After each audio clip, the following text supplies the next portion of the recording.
We're at the National Air and Space Museum in the Apollo to the Moon Gallery, and we're standing in front of the rocket engines from a Saturn V. These engines help boost the Apollo spacecraft out of the Earth's atmosphere and take it to the moon. If you've seen video of the Apollo launches, you may have noticed that everyone there was a man. In fact, there was only one woman in launch control for Apollo 11, Apollo 12, and Apollo 13. And she joins me here today, Joann Morgan. Joann, thanks for being here today. Certainly, it's a pleasure. Let's start out by clearing up something that I think many people may not quite understand, and that is that you were not at mission control in Houston, but at launch control at Cape Canaveral, Florida. Is that correct? Yes, and launch control was part of the Launch Control Center at Kennedy Space Center, the special center built for the Apollo program. So can you tell us briefly what's the difference between launch control and mission control?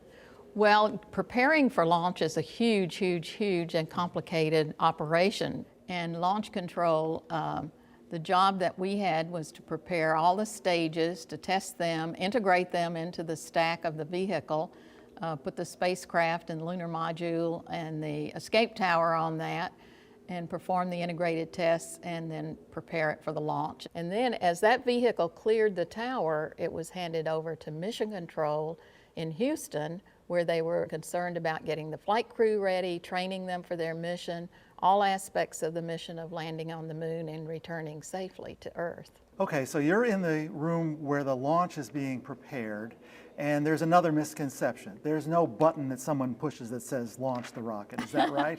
That is certainly the case. In fact, you push a button to stop it because it was an automated checkout, and everything was pre-planned and all the sequences organized so that you could get right down to T0 and be ready for launch.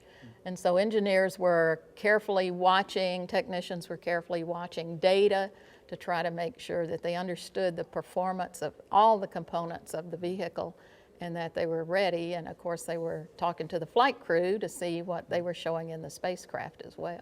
So this data would be things like pressure, temperature, voltages on a wire or something like that? Yes, and also checking to see if telemetry systems were transmitting and receiving properly at the different stations that were involved with receiving data, and the computer systems were functioning properly and processing the data. And so it was even the weather. You didn't want lightning within 5 miles of the pad, so even people were watching weather and conditions like that.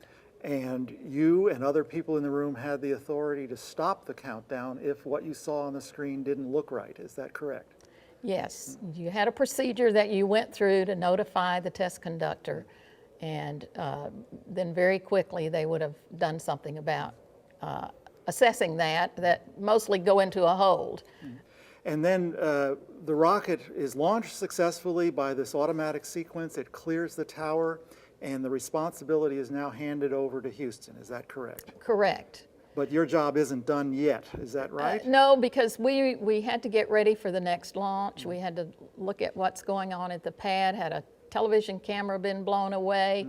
Was there damage? Usually there were some fires burning at the pad because the intense heat and the flame well dissipated some of that, but still it was always time to take a hard look at the pad, which we did through use of television cameras.